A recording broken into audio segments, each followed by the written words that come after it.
और इसी बीच रायपुर से खबर, जहां पूर्व मुख्यमंत्री भूपेश बघेल पर एफआईआर दर्ज की गई है। भूपेश बघेल पर ईओडब्ल्यू में दर्ज हुई एफआईआर। बघेल ने बीजेपी पर राजनीतिक साजिश का आरोप लगाया है। बघेल ने प्रेस वार्ता कर बड़ा बयान दिया। बीजेपी राजनांदगांव का चुनाव हार रही है, इसलिए उनका नाम एफआईआर में डाला गया है। राजनीतिक बदले की वजह से ऐसा किया गया है, बातें मुख्यमंत्री भूपेश बघेल ने कही हैं। और इसी खबर पर और जानकारी के लिए रायपुर से हमारे सहयोगी जयदास मानिकपुरी हमारे साथ जुड़ गए हैं। जयदास, मुख्यमंत्री भूपेश बघेल पर कल एफआईआर की गई है। महादेव सट्टा मामले में एफआईआर हुई है। साथ ही अब प्रेस वार्ता कर उन्होंने जो आरोप बीजेपी पर लगाए हैं कि राजनीतिक रूप से ये एफआईआर की गई है, क्या कुछ इसका पूरा मायने है और क्या कुछ उन्होंने कहा है?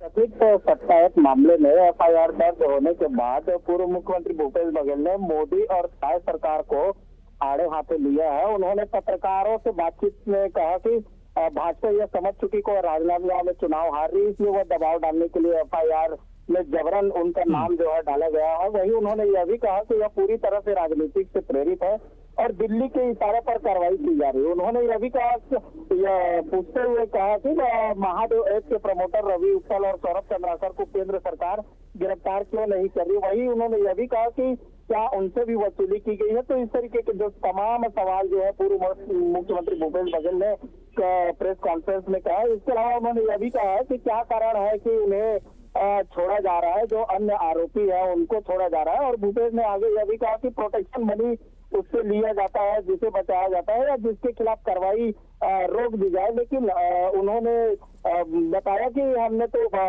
महादेव ऐप से जो 70 से ज्यादा एफआईआर दर्ज करवाए थे अपनी सरकार के बारे में बात करते हुए उन्होंने कहा कि लगभग 400 से ज्यादा लोगों की गिरफ्तारी भी की थी। जी निश्चित तौर पर, लेकिन देखिए जिस तरीके से लोकसभा चुनाव भी सामने है, लगातार हमने देखा कि इससे पहले भी कई बार जो कांग्रेस है, विपक्षी दल है, बीजेपी पर आरोप लगाते रहे हैं कि चुनाव के आते ही इस तरह की कार्रवाइयां की जाती हैं, चाहे ईडी की कार्रवाई हो, सीबीआई की हो या फिर इस मामले को लेकर एफआईआर दर्ज की गई है। तो क्या ये पूरा मामला लोकसभा चुनाव में तूल पकड़ सकता है?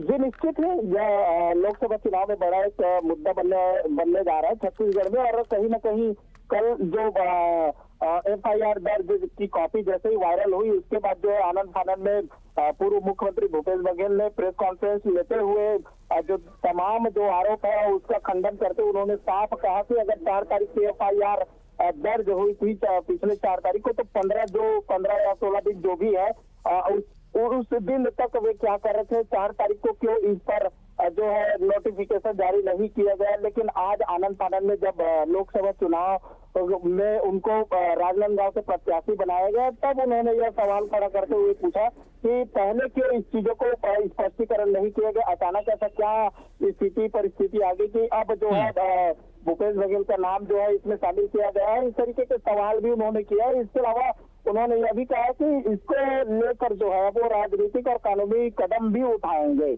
मुख्यमंत्री ने कल यह बड़ी बात कही कि आगे जो भी रणनीति आएगी या जो भी समन आएगी उसके खिलाफ पूरे राजनीतिक और कानूनी रूप से भी कदम उठाएंगे।